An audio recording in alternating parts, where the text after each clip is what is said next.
Had to get right. It's the first thing we ever worked on in terms of building a Spider-Man game.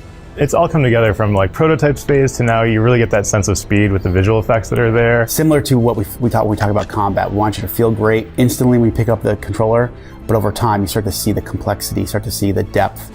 Your R2 button is really your go button. We use that for both ground motion, where you start doing parkour over elements that might be in your way, and for swinging in the air. And so R2 throws out a line, searches through the environment to find that attach point. You're on a pendulum, and then at different points in that line, you get different momentum coming off the line. And so as a player, you're thinking about where you're releasing. Then you can actually hit X off the line to get sort of a jump spring off. Different places, again, depending on where you are on the pendulum, give you either forward or upward momentum. Through the other moves, like the X button, again, will throw out lines ahead of you, or you can actually steer it to do quick turns.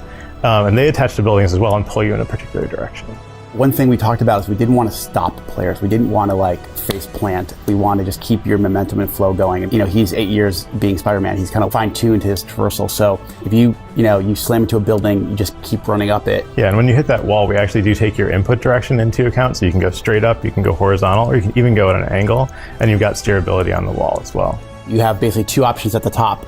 You can either keep going up and it'll kind of send you like in a midair jump, but if you time the button press near the top of the building, it'll kind of catapult you over so you can keep your momentum going. And then what you do is you press X again to web zip forward. You can really just keep that rhythm and flow of your traversal going and make it, and can feel really pretty fast and fluid. When you're above the building line, if you're too far above, there's nothing to attach to, and so we don't want anything to happen. But it doesn't make sense that you would just be stuck up there waiting to fall, right? You're Spider-Man, and so you can actually sort of throw a line down, get a pull down into the building line. And you do have like was it L3? Yeah, so the L3 button actually sends you to a free fall dive, and that's one of the ways to get a lot of momentum pretty quickly.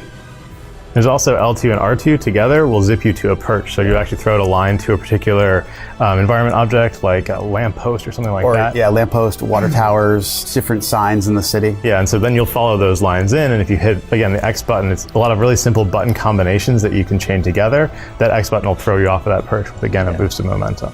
As you level up through the game, you actually do get some speed boosts, so you start going faster. There's also some of those moves that we've talked about that really give you bursts of momentum are unlockable over the course of the game.